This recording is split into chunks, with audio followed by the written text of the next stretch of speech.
The morning sun cast long shadows across the Texas plains as 12-year-old Swift Arrow clutched his bleeding arm against his chest. The Comanche boy had been tracking a wounded deer for hours, following its trail through thorny mesquite bushes and rocky terrain near the Brazos River. What started as a hunting lesson with his uncle had turned into a nightmare when his horse stumbled into a prairie dog hole, throwing him hard against jagged limestone rocks. The fall had torn open his forearm, revealing white bone beneath the torn flesh and sinew. Blood soaked through his buckskin shirt as waves of pain crashed over him like thunder. Swift Arrow tried to be brave the way his father Eagle Soares had taught him, but the agony was unlike anything he had ever experienced. His screams echoed across the empty grassland, frightening away the very animals he had come to hunt. Miles away from his band's camp, Swift Arrow found himself alone and badly injured. His horse had bolted after the accident, leaving him stranded in hostile territory where Mexican raiders, Texas Rangers, and rival tribes all posed deadly threats. The boy knew that infection could kill him just as easily as any enemy's bullet or arrow. His people had traditional healing methods, but he needed immediate help to stop the bleeding and properly treat the wound. As Swift Arrow struggled to his feet, using his good arm to support himself against a weathered oak tree, he noticed smoke rising from a valley below. Someone had built a fire, which meant civilization of some kind. But approaching strangers could be dangerous for a young Comanche warrior, especially one who was wounded and vulnerable. The Texas frontier in 1847 was a place where trust could mean the difference between life and death. The smoke came from what appeared to be a small settlement, not a town, but perhaps a ranch or trading post. Swift Arrow could make out wooden buildings, a corral with horses, and human figures moving about their daily tasks. His injured arm throbbed with each heartbeat, and he realized he had little choice. Without treatment, the wound would likely become infected, leading to fever, delirium, and eventual death far from his family. Swift Arrow began the painful journey down the hillside, stumbling over loose rocks and stopping frequently to rest against trees or boulders. Each step sent jolts of pain through his injured arm, and he had to bite his lip to keep from crying out. The boy had been taught that showing weakness could invite attack from enemies, so he forced himself to stay alert despite his suffering. As he drew closer to the settlement, Swift Arrow could see that it was actually a small ranch owned by white settlers. There were cattle in the distance, fields of corn and wheat, and several wooden structures including a main house, barn, and what looked like slave quarters. The sight of the slave cabins made the boy's stomach tighten with unease. He had heard stories from other Comanche warriors about how white people kept African people as property, forcing them to work without pay and treating them worse than animals. The ranch appeared to be prosperous with well-maintained buildings and healthy livestock. Swift Arrow counted at least a dozen people working around the property, some white, some black. The enslaved workers were tending crops, caring for animals, and performing various tasks under the watchful eyes of their overseers. The boy had never seen slavery up close before, and the sight both confused and troubled him. Swift Arrow's people had their own complex relationships with captives taken in raids, but the system he observed here seemed different and more cruel. The African workers wore ragged clothes and moved with the careful, fearful manner of people who knew that punishment awaited any mistake. Their children played in the dirt near the slave quarters, but even they seemed subdued compared to the joyful, free-spirited Comanche children Swift Arrow knew. The injured boy crouched behind a large boulder, trying to decide whether to approach the ranch for help or continue searching for another option. His arm was bleeding more heavily now, and he could feel weakness spreading through his body as blood loss took its toll. The sun was climbing higher, promising another scorching Texas day that would only make his condition worse. From his hiding place, Swift Arrow watched the daily routine of the ranch unfold. White men on horseback rode out to check on cattle, while women worked in gardens near the main house. The enslaved workers moved efficiently between their tasks, communicating with subtle gestures and quiet words that suggested they had learned to coordinate their efforts without drawing unwanted attention from their masters. One figure caught Swift Arrow's attention, a tall, dignified African man who seemed to hold a position of respect among the other enslaved workers. Despite his bondage, the man carried himself with quiet authority, and Swift Arrow noticed that others often sought his advice or looked to him for guidance. This man appeared to be some kind of leader or elder within the slave community, though his actual status remained that of property owned by the white ranch family. The pain in Swift Arrow's arm was becoming unbearable, and dark spots began dancing at the edges of his vision. He knew he was running out of time to seek help before shock and blood loss rendered him unconscious. The boy made his decision. He would approach the ranch and hope that someone there possessed both the medical knowledge and the compassion to help a wounded Comanche child. Swift Arrow stood up slowly, using the boulder for support, and began walking toward the ranch buildings. Each step required tremendous effort, and he left a trail of blood drops on the dusty ground behind him. The boy tried to appear as non-threatening as possible, keeping his good hand visible and empty of weapons. He hoped that his youth and obvious injury would prevent the ranch inhabitants from shooting him on sight. As Swift Arrow stumbled into the ranch yard, his appearance caused immediate commotion. Several white men reached for their rifles, while women gathered their children and hurried toward the main house. The enslaved workers stopped their tasks and watched with wide eyes, unsure of what this unexpected visit might mean for their own safety. Tensions between Comanche bands and white settlers had been escalating for months, and everyone knew that violence could erupt at any moment. The ranch owner, a weathered man named Thomas Mitchell, emerged from the main house with a shotgun in his hands. He had built his property on land that Comanche bands considered part of their traditional hunting grounds, and he knew that his presence here represented an ongoing source of conflict. Mitchell had lost neighbors to Comanche raids, just as the Comanche had lost family members to attacks by Texas Rangers and settler militias. "What do you want here, boy?" Mitchell called out, keeping his weapon ready. "Your people ain't welcome on my land." Swift Arrow tried to respond, but the combination of pain, blood loss, and fear made it difficult to form words in the English he had learned from traders. He held up his injured arm, hoping that the severity of his wound would speak louder than any language barriers. Blood continued to drip from his torn flesh, creating a small puddle in the dust at his feet. The sight of the boy's injury caused murmurs among the ranch inhabitants. Some argued for turning him away immediately, fearing that helping him might bring Comanche retribution down upon their heads. Others, moved by basic human compassion, felt that they couldn't simply let a child suffer and possibly die from his wounds. The debate continued as Swift Arrow swayed on his feet, fighting to remain conscious. It was then that the tall African man Swift Arrow had noticed earlier stepped forward from the group of enslaved workers. Despite his lack of freedom, despite the risks involved in speaking without permission, the man looked directly at the wounded Comanche boy and recognized a fellow human being in desperate need of help. The enslaved man who stepped forward was named Samuel, though the white family who owned him called him simply Sam. He was 43 years old and had been born into bondage on a cotton plantation in Georgia before being sold and transported to Texas 5 years earlier. Samuel possessed knowledge of traditional African healing practices, passed down through generations of his family, wisdom that had proven invaluable during his years of enslavement.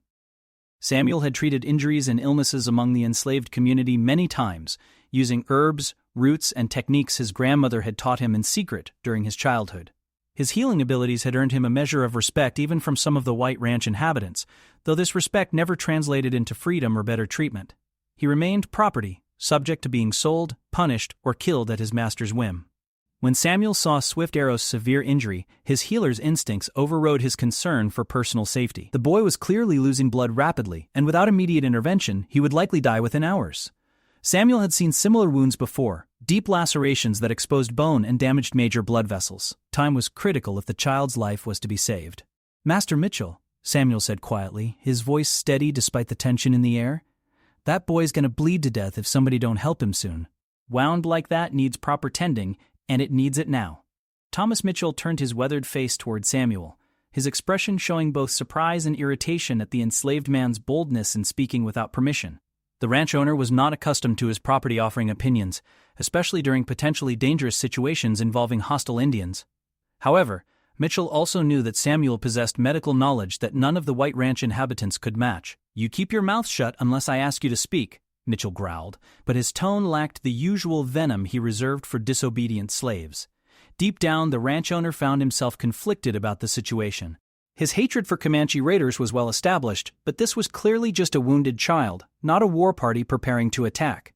Swift Arrow continued to sway on his feet, his face growing paler as blood loss weakened him further. The boy's eyes darted between the hostile white faces surrounding him and the tall African man who had spoken on his behalf. Something in Samuel's voice and manner suggested compassion and wisdom, qualities that Swift Arrow desperately needed in his current situation. The other enslaved workers watched the scene unfold with a mixture of concern and fear. They knew that Samuel's intervention on behalf of a Comanche boy could bring severe punishment down upon all of them. White masters often punished entire slave communities for the actions of individual members, using collective responsibility as a means of maintaining control and preventing solidarity among the enslaved. Margaret Mitchell, the ranch owner's wife, emerged from the main house where she had been sheltering with her 3 young children. She was a practical woman who had learned to cope with the harsh realities of frontier life, but the sight of the bleeding child stirred her maternal instincts. Margaret had lost her own brother to a Comanche raid 2 years earlier, yet she found it difficult to see any child suffer without feeling compelled to help. "Thomas," she said softly to her husband, "maybe we should let Sam look at the boy's arm. If we send him away like this, he'll surely die, and that might bring more trouble than helping him would." The ranch owner considered his wife's words carefully. Relations between the Comanche and white settlers in the region were complex and constantly shifting. Sometimes acts of mercy could lead to peaceful negotiations, while at other times they were seen as signs of weakness that invited further attacks. Mitchell had to balance his desire to protect his family and property with his recognition that this situation involved an injured child rather than a hostile warrior. Swift Arrow tried once more to speak, but only managed to whisper a few words in Comanche before his knees buckled and he collapsed in the dust.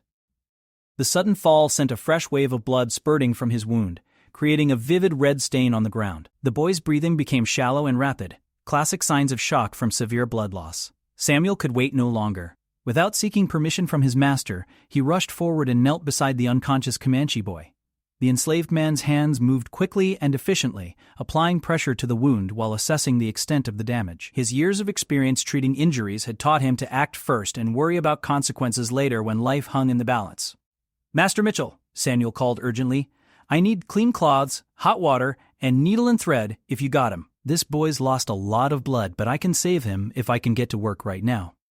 The ranch owner found himself faced with a decision that would have seemed impossible just minutes earlier. Allow his enslaved property to provide medical treatment to a Comanche child, potentially saving the boy's life and possibly earning goodwill from the local Comanche bands. Or refuse to help, letting the child die and risking the wrath of Swift Arrow's family and tribe when they discovered what had happened. Margaret Mitchell made the decision for her husband. She hurried back into the house and returned with an armload of clean linen cloth, a basin for water, and her sewing kit. The woman's actions spoke louder than any words. She had chosen to value human life over racial prejudice and fear of potential consequences. Samuel worked quickly once the supplies arrived. He cleaned the wound thoroughly, removing dirt and debris from the torn flesh, while Swift Arrow remained unconscious. The enslaved man's hands were steady and sure as he carefully examined the damage, determining that while the cut was deep and had severed some muscle tissue, it had missed the major arteries that would have made the injury fatal. Other enslaved workers brought hot water and additional cloth without being asked, understanding that their community's healer needed support in his efforts to save a life. These men and women had learned to work together and support each other as a means of survival under the brutal system of slavery. Their automatic cooperation in this emergency reflected bonds of solidarity that their white masters neither understood nor appreciated. As Samuel began the delicate process of stitching the wound closed, Swift Arrow regained consciousness. The pain of the needle and thread piercing his torn flesh caused him to cry out, but the sound was different from his earlier screams of agony. Now there was hope mixed with the pain, a recognition that someone was working to save his life rather than leaving him to die alone. The Comanche boy's eyes focused on Samuel's face, taking in the African man's concentrated expression and gentle but efficient movements. Despite their different backgrounds and the strange circumstances that had brought them together, Swift Arrow sensed that he was in the hands of someone who genuinely cared about his welfare. The boy tried to speak, to express his gratitude, but Samuel shook his head gently. "You save your strength, young one," Samuel said quietly, his voice carrying the warm authority of someone accustomed to caring for others. "You're going to be all right, but you need to stay still and let me finish this work." The sound of Samuel's voice speaking directly to him with such kindness seemed to calm Swift Arrow in a way that nothing else had managed to do. The boy stopped struggling and lay quietly, allowing the enslaved healer to continue his work. There was something about Samuel's tone and manner that conveyed both competence and compassion, qualities that transcended the barriers of race, language, and culture that might otherwise have separated them. As Samuel worked, he began to hum softly under his breath. The melody was an old spiritual his grandmother had taught him, a song about finding strength in times of trouble and trusting that help would come from unexpected places. The gentle rhythm of the humming seemed to soothe Swift Arrow's pain and anxiety, creating a pocket of peace in the midst of a chaotic and frightening situation. The White Ranch inhabitants watched this scene unfold with a mixture of fascination and discomfort. They had never seen their enslaved workers interact with Indians before, and the obvious bond developing between Samuel and Swift Arrow challenged some of their assumptions about racial hierarchies and natural antagonisms between different groups of non-white people. Margaret Mitchell found herself particularly moved by the sight of Samuel's careful ministrations to the wounded boy. She had always thought of her family's enslaved workers primarily as property and labor, but watching Samuel's skilled and compassionate treatment of Swift Arrow forced her to confront the full humanity of the man she had taken for granted for so many years. As Samuel finished stitching the wound and began wrapping it with clean bandages, Swift Arrow's eyes remained fixed on his healer's face. The boy was trying to memorize every detail of this moment: the gentle hands that had saved his life, the kind voice that had brought him comfort, and the unexpected mercy he had found in a place where he had expected only hostility. Over the next 3 days, Samuel cared for Swift Arrow, with the dedication of a father, tending his own child.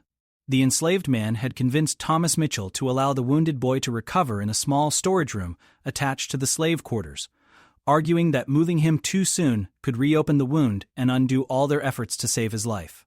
Mitchell agreed reluctantly, partly because he feared that a dead Comanche boy on his property might bring more trouble than a recovering one. Samuel visited Swift Arrow every few hours, checking his temperature, changing his bandages, and bringing him food and water. The enslaved man had learned some basic Comanche words from traders who occasionally passed through the area, and he used this limited vocabulary to communicate with his young patient. More importantly, Samuel's actions spoke louder than any words could.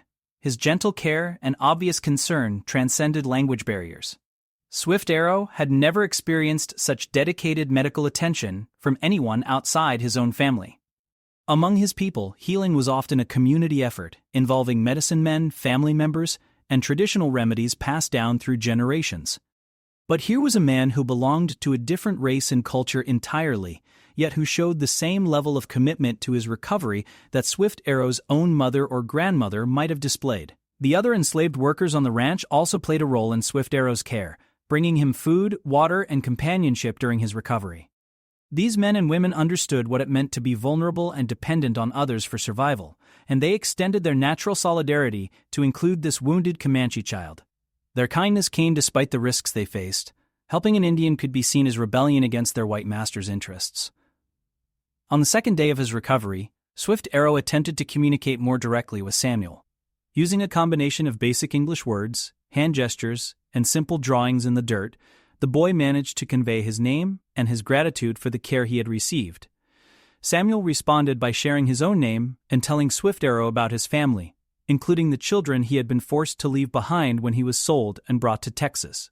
The conversation revealed the tragic parallels between their two peoples' experiences with white expansion and violence. Swift Arrow learned that Samuel's family had been torn apart by slavery, just as Comanche families were torn apart by warfare and forced removal from their traditional lands. Both the enslaved African Americans and the Comanche people faced systematic attempts to destroy their cultures, separate their families, and reduce them to subservience to white authority. Samuel told Swift Arrow about his own children, 2 sons and a daughter who remained enslaved on the Georgia plantation where he had been born. The pain in the older man's eyes as he spoke of his lost family was something Swift Arrow could understand despite their language barriers. The Comanche boy had heard similar stories from his own people about children taken in raids by Texas Rangers or sold to white families far from their homes. As Swift Arrow's physical strength returned, he and Samuel developed a deeper friendship based on their shared experiences of suffering and survival. The boy began teaching Samuel near Comanche words, while the enslaved man helped Swift Arrow improve his English. These language lessons became a form of mutual gift-giving, each man sharing something valuable from his own culture with the other. Samuel also shared stories about his African heritage and the healing traditions his grandmother had taught him. He explained how certain plants could reduce fever, how to set broken bones properly, and how to recognize the signs of serious infection. Swift Arrow listened intently, understanding that this knowledge might prove valuable to his own people, who often lacked access to white doctors and medicine. On the third day of his recovery, Swift Arrow felt strong enough to sit up and move around the small room where he had been recovering. His wound was healing cleanly thanks to Samuel's skilled care, and the pain had diminished to a manageable level. The boy knew that he would soon need to return to his family's camp before search parties came looking for him, potentially creating a dangerous confrontation with the ranch inhabitants. That evening, as Samuel brought Swift Arrow his dinner, the boy asked a question that had been troubling him since his arrival at the ranch. Using his limited English and gestures, Swift Arrow asked why Samuel had chosen to help him when doing so could have brought punishment or danger to the enslaved man and his community. Samuel considered the question carefully before responding. He told Swift Arrow about his grandmother's teachings, how she had insisted that healing was a sacred duty that transcended racial boundaries and political conflicts, When somebody's hurt and needs help, Samuel explained slowly, their skin color don't matter. Their tribe don't matter. What matters is that they're human beings, just like us. The enslaved man also shared his belief that showing kindness to others, even at personal risk, was one of the few ways he could maintain his dignity and humanity under the dehumanizing system of slavery. By choosing to save Swift Arrow's life, Samuel had asserted his own moral agency and refused to let his enslaved status prevent him from acting according to his conscience and values. Swift Arrow understood these concepts better than Samuel might have expected. Comanche culture also emphasized the importance of personal honor and moral courage, even in difficult circumstances. The boy recognized that Samuel had demonstrated the kind of bravery that Comanche warriors respected, the courage to do what was right regardless of potential consequences. As they talked, both Swift Arrow and Samuel became aware that their friendship represented something unprecedented and dangerous. The racial and cultural boundaries that white society insisted upon were supposed to prevent exactly this kind of human connection between non-white peoples. Their bond threatened the divide-and-conquer strategies that white authorities used to maintain control over both enslaved Africans and displaced Indian peoples. The next morning, Swift Arrow announced his intention to return to his family's camp. His wound had healed enough to allow travel, and he knew that staying longer would only increase the risk of discovery by Comanche search parties or hostile white authorities. Samuel helped the boy prepare for his journey, providing him with extra bandages, healing herbs, and a small supply of food for the trip. Before Swift Arrow departed, Samuel made an unusual request. He asked the boy to carry a message to his people about the enslaved African Americans living on the ranch and other white properties in the area. Samuel wanted the Comanche to know that the black people were not willing allies of the white settlers, but were instead fellow victims of white expansion and violence. "If your people ever raid this place," Samuel said quietly, "remember that we're not your enemies. We're just trying to survive, same as you." Swift Arrow promised to share this message with his family and tribal leaders. The boy understood that Samuel was asking for protection, or at least recognition, of the complex position that enslaved people occupied in the conflicts between white settlers and Indian peoples. This conversation represented an early example of the kind of solidarity that would later develop between various non-white groups facing white supremacist oppression.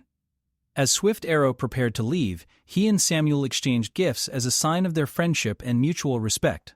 The Comanche boy gave Samuel a small medicine pouch containing sacred herbs and stones from his people's traditional territory. Samuel gave Swift Arrow a carved wooden figure that had been made by his father in Africa and passed down through his family for generations. The exchange of these gifts created a bond that both men understood would last for the rest of their lives, regardless of whether they ever saw each other again. They had shared something profound during Swift Arrow's recovery, a recognition of their common humanity and their shared struggle against systems designed to destroy their cultures and separate them from their families. Thomas Mitchell watched Swift Arrow's departure with mixed feelings. The ranch owner was relieved to see the potential source of conflict leaving his property, but he had also been impressed by the boy's quiet dignity and the obvious bond that had developed between him and Samuel. The experience had challenged some of Mitchell's assumptions about both Comanche people and his enslaved workers. Margaret Mitchell had been even more deeply affected by the events of the past few days. Watching Samuel's compassionate care of the wounded boy had forced her to confront the full humanity of the people her family owned as property. She found herself questioning aspects of slavery that she had previously taken for granted, though she was not yet ready to act on these doubts in any meaningful way. Swift Arrow made his way slowly back across the Texas plains toward his family's camp, his injured arm supported by a sling that Samuel had fashioned for him. The boy carried with him not only physical reminders of his experience, the carefully stitched wound and the African carving, but also new understanding about the complexity of the conflicts raging across the frontier. When Swift Arrow finally reached his people's camp, his story of being healed by an enslaved African man created considerable discussion among the tribal leaders. Some saw it as proof that potential allies existed among the non-white peoples brought to Texas by white expansion. Others worried that such alliances might be too dangerous to pursue, given the overwhelming military and political power that white authorities could bring against any coalition of non-white peoples. Swift Arrow's uncle, who had been leading search parties looking for the missing boy, was initially skeptical of his nephew's account. The idea that white settlers would allow their enslaved property to provide medical care to a Comanche child seemed almost impossible to believe.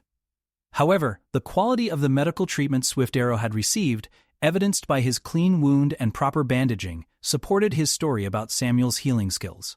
The boy's father, Eagle Soares, was particularly interested in Swift Arrow's description of the enslaved community's living conditions and their relationship with their white owners. This information could prove valuable in future raids or negotiations, as it revealed potential divisions within white settlements that Comanche leaders might be able to exploit.